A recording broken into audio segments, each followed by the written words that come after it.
Olá, pessoal. Como concedido, iremos apresentar o tema cujo título é Manejo Reprodutivo de Caprinos e Ovinos na região norte do Brasil. Será apresentado por mim, Flávia, pela Elaine, pela Natália, Marcelo, Ramon e Vitor Pinheiro. Durante a apresentação, iremos abordar tópicos como uma pequena introdução sobre o tema, a importância da caprinovicultura para o norte do Brasil, características dos sistemas de produção explorado, ciclo estral da cabra e na ovelha, índices reprodutivos, sincronização e indução de estro em cabras e ovelhas, estações de monta e finalizando com os sistemas de acasalamento. Então, primeiramente, né, sobre o tema. A região norte ela é considerada uma das mais extensas do Brasil, pois ela ocupa 45%, né, do total de todo o estado brasileiro. E nos últimos anos, a atividade de caprinocultura ela vem ganhando um crescimento, né, significativo, um destaque entre entre as outras regiões, em relação à reprodução de caprinos e ovinos. Como característica da região norte, os produtores eles exploram, né, bastante essa atividade com sistemas de criação extensiva. Alguns ainda também optam pelo sistema semi-intensivo, mas a maioria é na criação extensiva, onde os animais eles são criados, digamos que, apesar de ter uma proteção, são criados soltos nos pastos. De forma geral, eles não utilizam a estação de monta, né? Eles sempre tentam manter durante todo o ano o reprodutor junto à fêmea. E qual é a importância da caprinocultura para o norte do Brasil? Então, eu optei por fazer uma linha do tempo, né? Sobre essa atividade no norte do Brasil. Então, assim, de 89 até 98, a caprinocultura ela teve um aumento muito grande quando comparado às outras regiões, como o Nordeste e o Centro-Oeste, por exemplo.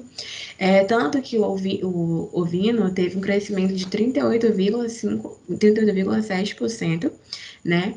E teve um maior aumento efetivo geral.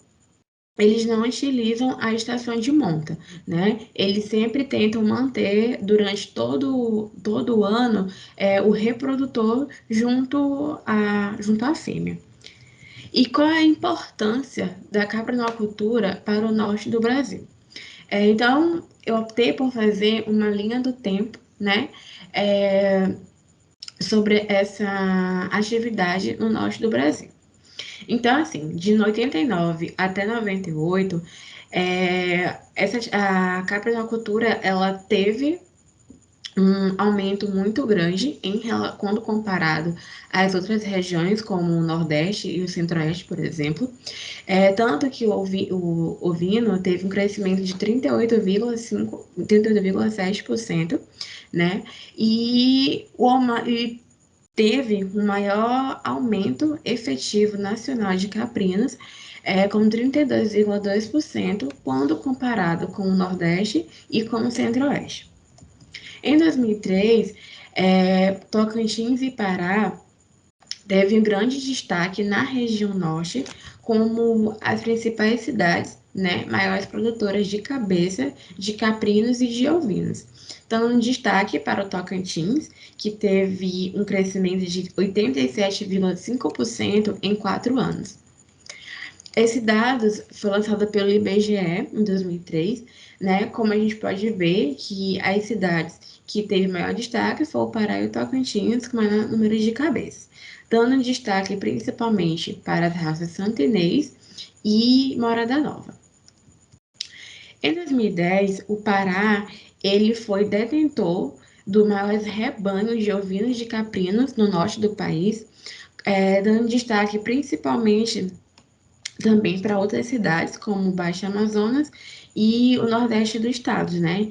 Que já tinham animais bem adaptados. Dito isso, a gente vê qual é a importância da caprinoavicultura para o norte do Brasil.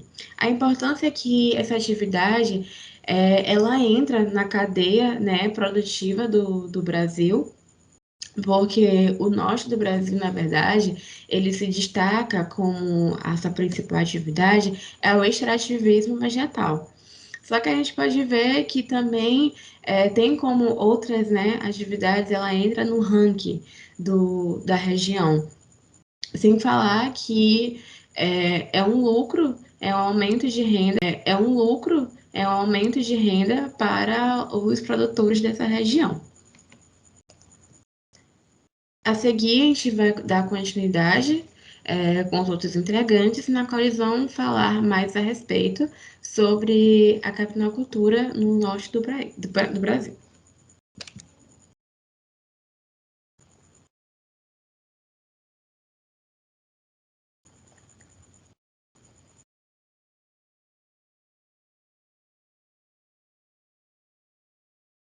Dando continuidade sobre as características do sistema de produção explorado,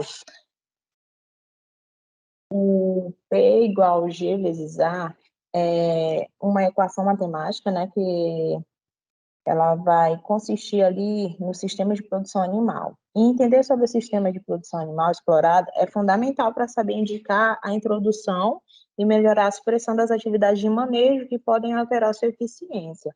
O P, ele vai expressar ali uma produtividade, que é a quantidade produzida no sistema de produção. O G vai expressar a genética, que é a raça do animal explorado.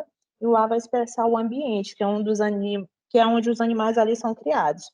Com isso, temos quatro vamos dizer ali, subequações. Que a primeira ela é expressada por P igual a G vezes A, que neste caso ele tem sim uma produtividade baixa, não há genética nem ambiente adequado ali para a exploração e trata-se de uma situação bastante peculiar, né, na criação de caprinos e ovinos. Mas, em determinadas condições, esta pode se formar de escolhas de exploração e de seus índices que devem ser contextualmente considerados, né?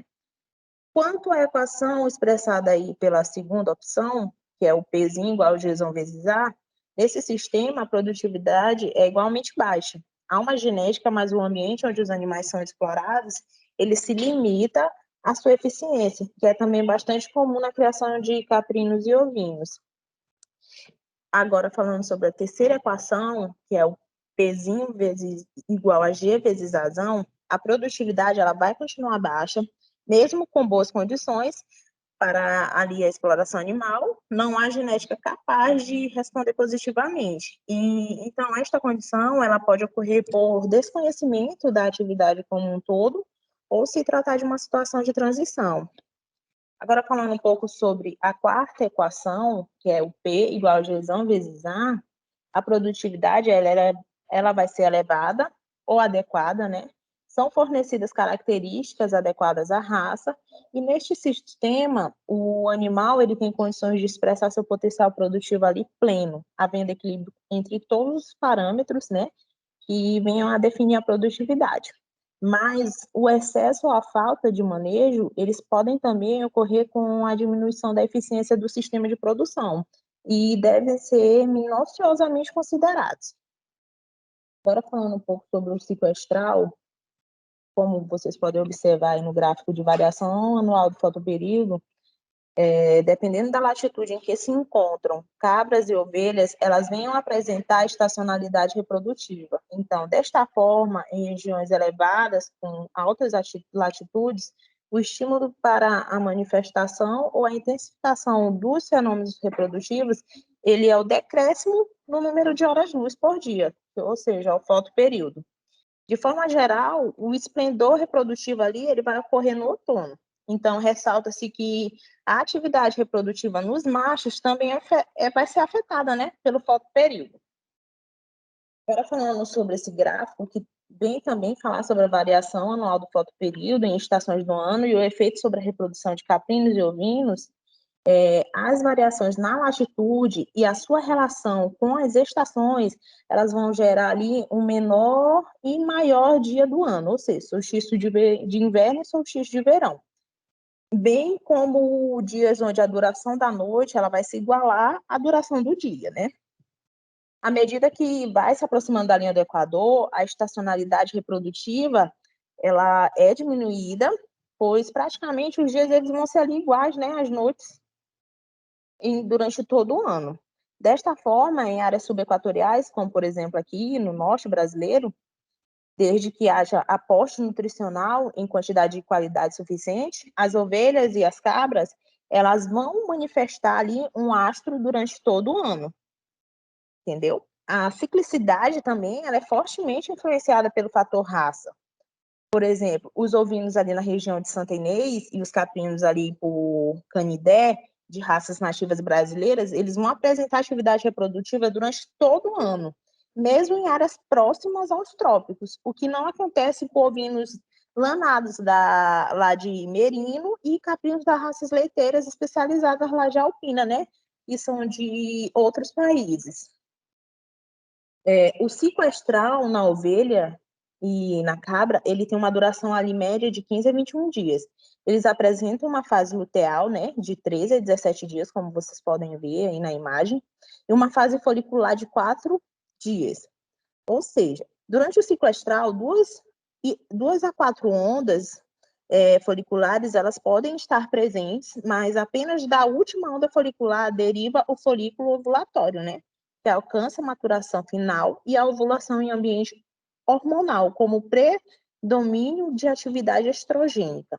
A ovulação, ela pode ser única ou múltipla e ocorre predominantemente no final do estro, né? Ou logo após o seu final. Após a ovulação, né, que vai ocorrer, vão se formar ali corpos lutéilos que vão aumentar de diâmetro e atividades progesterônicas e será findada a menos que ocorra o reconhecimento e a manutenção da gestação. E ali, embora a prolificidade em consequência do número de ovulações seja considerada maior, ali em caprinos que em ovinos, esta variação ela vai parecer estar mais vinculada ao fator raça que espécie. Então, tendo-se raças ovinas e caprinas com maior ou menor prolificidade, e fêmeas nulíparas, apresentando ali menor prolificidade que fêmeas múltiplas. É isso.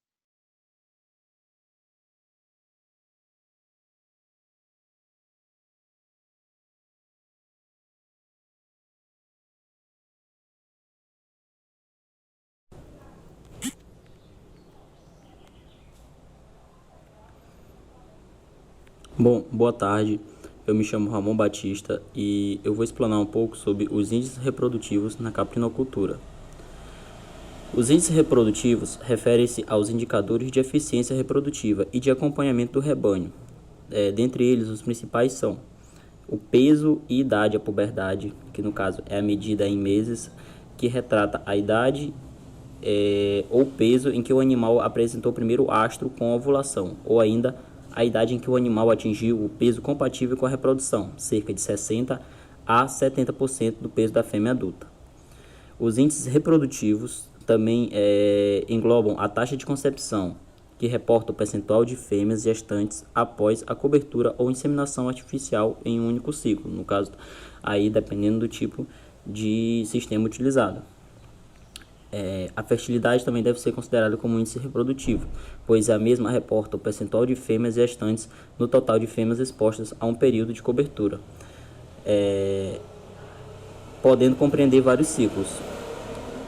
O intervalo de partos, o intervalo em meses entre um parto e outro subsequente. A taxa de parição também é um índice reprodutivo importante, pois é o percentual de fêmeas que pariram num total de animais expostos ao acasalamento.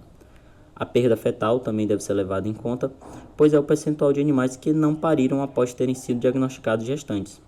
O período de gestação também deve ser levado em conta, pois é o intervalo entre dias entre o acasalamento e o parto.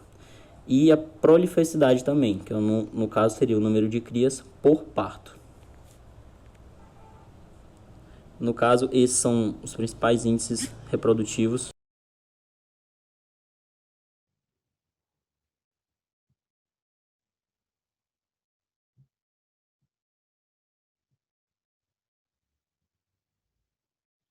sincronização e indução de estro em cabras e ovelhas.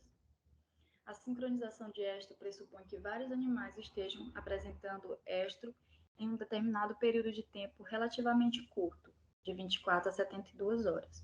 Isso pode ser obtido, por exemplo, encurtando-se a fase luteal por meio da administração de prostaglandinas durante a estação de acasalamento natural, ou utilizando-se o efeito macho. Lembra-se que o efeito macho tem a habilidade de promover um número relativamente alto de animais em estro entre 24 a 72 horas após a reapresentação do macho, desde que tenha havido condições predisponentes para seu uso. A indução de estro é conceitualmente definida quando o estro ocorre em condições em que normalmente não seria possível, por exemplo, a estação de anestro estacional. O uso de um programa de luz e a administração exógena de melatonina são capazes de induzir o estro, mas não de forma sincronizada. A indução de estro sincronizado é aquela obtida por meio de coquetéis hormonais que empregam gonadotrofinas em associação com progestagenos e prostaglandinas. Nesse caso, há também a perspectiva de sincronia ovulatória que pode ainda ser melhorada por meio da associação com outros hormônios ditos indutores de ovulação. Essas biotecnologias podem ser implantadas durante a estação de acasalamento natural, de anestro e transição. As vantagens: uso maximizado de reprodutores quando associadas à monta dirigida, havendo mais coberturas por unidade de tempo. Sincronização de partos, o que facilita o manejo sanitário e nutricional, além de permitir lotes homogêneos de cria e recria, e uma programação de acasalamentos. Uso eficiente da IA, da transferência de embriões e técnicos, parição no outono e inverno, aumentando a carne e leite de entre-safra. A diminuição do intervalo de partos, aumentando o número de partos durante a vida produtiva do animal, e uma escrituração zootécnica. As desvantagens: exigência de treinamento específico, manipulação e administração de hormônios, transmissão de doenças entre os animais para o homem se não forem utilizados materiais descartáveis, luvas e equipamentos esterilizados, e um custo relativo de todo o material utilizado. Tratamentos hormonais. O objetivo do tratamento hormonal é adaptar os mecanismos endócrinos que regulam o ciclo estral, sincronizando ou induzindo o estro e a ovulação em um momento desejado. 2 tipos de drogas são frequentemente utilizados para sincronizar o estro: os agentes luteolíticos e os progestagenos. Além disso, a combinação desses e a associação com gonadotrofinas pode ser eficiente na indução do estro e ovulação das fêmeas durante o anestro estacional. Antes do início do tratamento, uma avaliação geral deve ser realizada para verificar o estado de saúde e nutricional das fêmeas, além do exame clínico. Uma ferramenta muito utilizada é o score de condição corporal, o SCC, que é uma avaliação subjetiva do desenvolvimento muscular e da cobertura de gordura do animal. Nos pequenos ruminantes, deve ser feita a partir da palpação das costelas, peito e região dorso-lombar. O ECC varia numa escala de 1 a 5, sendo 1 muito magra e 5 muito gorda. O ECC baixo influencia negativamente no crescimento folicular e na concentração de progesterona plasmática, interferindo nos resultados dos tratamentos hormonais. Além disso, fêmeas nulíparas devem ter peso mínimo de 30 kg. O score 1, que é muito magra. Esse animal muito magro e com um excesso de perda de massa muscular. Todos os dedos do examinador podem ser inseridos abaixo dos processos transversos, sendo possível, em alguns casos, levantar o animal do solo. A fêmea pode estar prostrada e isolada do rebanho. E o score 5, que é muito gorda. Esse score é muito difícil de ser atingido por um animal produtivo. e as fêmeas que não se tornam gestantes por um período prolongado e que recebem a mesma alimentação de fêmeas gestantes ou lactantes pode atingir essa condição corporal elevada. As proeminências ósseas não podem ser palpadas ao longo do corpo do animal, e o animal possui uma baixa tolerância a exercícios físicos. Prostaglandinas. Para a sincronização do estro, a prostaglandina F2A e os seus análogos são tratamentos muito utilizados. Seus mecanismos de ação consistem em induzir a regressão prematura do CL, interrompendo a fase progesterônica do ciclo estral e permitindo o início de um novo ciclo. Todavia, o uso da prostaglandina F2A ou dos seus análogos não têm sido recomendados para o programa de IATF, devido à alta variabilidade observada para o início do estro e da ovulação após o fim do tratamento. Essa variabilidade tem como causa diferentes estágios de desenvolvimento folicular, quando a luteólise é induzida. Durante a estação reprodutiva, a sincronização do estro em cabras pode ser efetuada com 5 a 10 mg de prostaglandinas natural, ou 50 a 100 UG de prostaglandina sintética. A via intravulvosubmucosal foi reportada como mais eficiente. Nesse caso, sugeriu-se que a prostaglandina chegue ao seu local de ação, que é o ovário, mais rapidamente e reduzindo a taxa de metabolização sistêmica. Por esta via, pode ser utilizada a dose de 22,5 g de cloprostezol em cabras leiteiras, com eficiência em sincronização. Segundo Romano, as células luteais das cabras possuem uma maior sensibilidade do que a das ovelhas, sendo necessária uma menor dose para a sincronização do estro. Para a ovelha, utiliza-se doses de análogo sintético acima de 125 g, podendo alcançar índice de 100% de sincronização com 250 g. A dose de prostaglandina natural varia de 15 mg com eficiência de 70% de sincronização a 20 mg com eficiência de 100% de sincronização. O intervalo da segunda aplicação ao aparecimento do estro depende não só do intervalo utilizado entre as aplicações, mas da dose local de aplicação, da raça e entre outros. Entre a primeira e a segunda aplicação pode ocorrer ciclo estral curto, que é um fenômeno natural, previamente mencionado, e observado em muitos rebanhos, e que ocorre independente da dose de prostaglandina aplicada. Dentre as vantagens de utilizar o tratamento com prostaglandinas estão a facilidade de administração, como já mencionado, a ausência de problemas com os dispositivos vaginais, o rápido metabolismo, evitando resíduos químicos nos produtos de origem animal e os bons resultados de sincronização, mesmo que por vezes inferiores ao tratamento com progestagenos. Contudo, a principal desvantagem é que não pode ser utilizada nas fêmeas que não estão ciclando de forma natural, por exemplo, durante a estação de anestro, pois essas não possuem um CL funcional. Além disso, Gonzalez e al.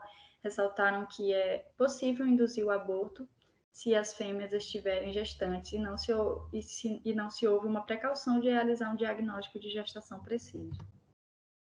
A utilização da progesterona natural e sintética na sincronização do estro tem sobre as prostaglandinas vantagens de poderem ser utilizadas em qualquer fase do ciclo estral e de induzir a apresentação do estro no período de menor atividade reprodutiva. A progesterona exógena exerce ação de bloqueio temporário do ovário, pois inibe a secreção pulsátil do hormônio liberador de gonadotrofinas pelo hipotálamo, o que impede o desenvolvimento de novos folículos, inibindo assim o estro e a ovulação. Essa ação é semelhante à da progesterona endógena e termina uma vez retirada de sua fonte, regularizando o ciclo estral em poucos dias. Nos primeiros protocolos utilizados com progestagenos foram propostos tratamentos com implante de 18 a 21 dias, englobando toda a fase luteal. Entretanto, Kiel e Van Robson afirmaram que a permanência prolongada das esponjas pode perturbar a fisiologia cervical pela maior impregnação de prostagenos dificultando a subida de espermatozoides e reduz a taxa de fertilidade. Com a redução dos tratamentos para um período menor que a fase luteal, há a possibilidade do estro e a ovulação serem atrasados ou até inibidos pela presença de CL funcional, remanescentes no final do tratamento. Assim, a luteólise deve ser induzida no final do tratamento, o que é possível com a aplicação de PGF2A. Diante do avanço e do domínio do conhecimento científico a respeito do padrão da emergência da onda folicular, que ocorre a cada 5 a 7 dias em pequenos ruminantes, surgiu a possibilidade de reduzir o período de exposição das fêmeas aos prostagenos, que era de 9 a 12 dias para 5 a 7 dias. Além disso, os protocolos com 12 dias de permanência do dispositivo geram um excessivo período de crescimento do folículo e envelhecimento do ovócito. E, embora apresente alta taxa de indução de cios, acaba diminuindo a fertilidade.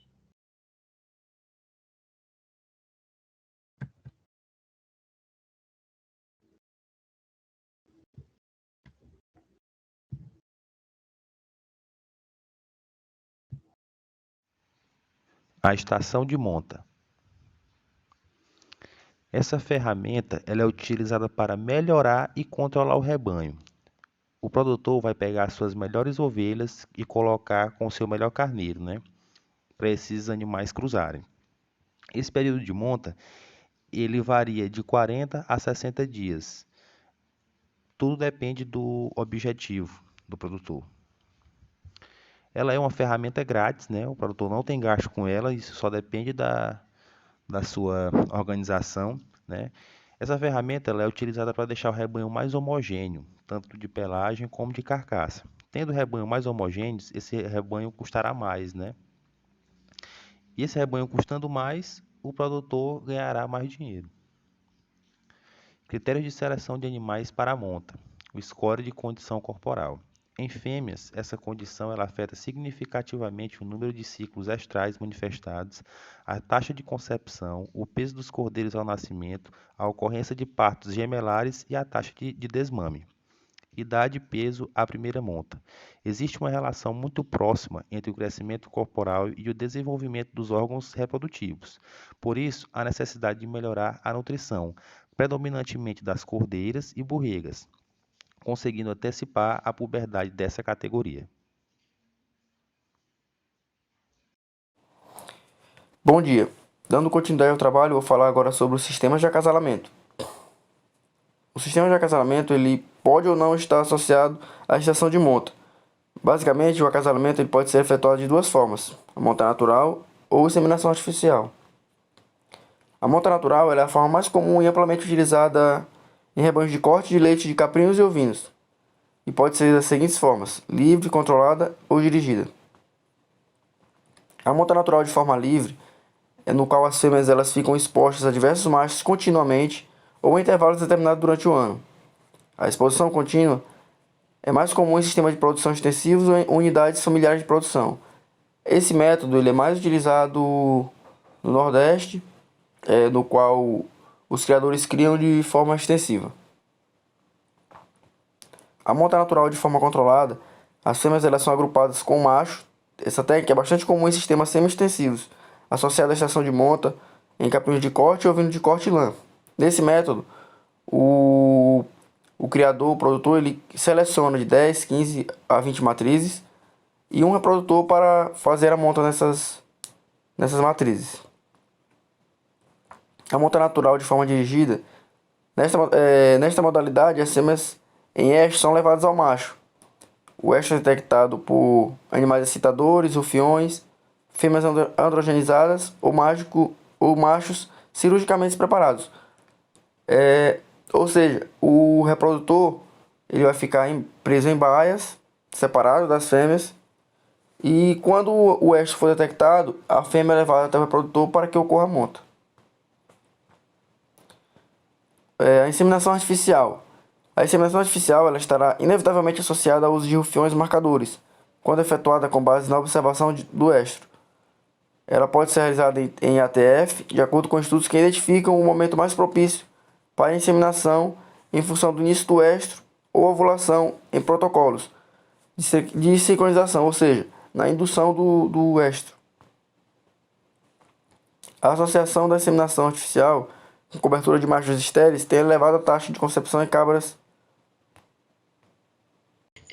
A caprinovicultura ela tem apresentado um significativo crescimento em todas as regiões do Brasil, destacando-se as regiões Nordeste, Centro-Oeste e também o Norte.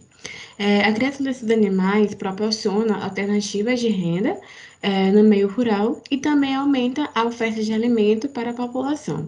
E sem contar que o manejo reprodutivo de pequenos ruminantes, assim como de outros mamíferos domésticos, requer uma atenção especial, ferramenta na chave de determinação de eficiência de um sistema de produção. É isso, pessoal, e muito obrigada pela atenção de todos.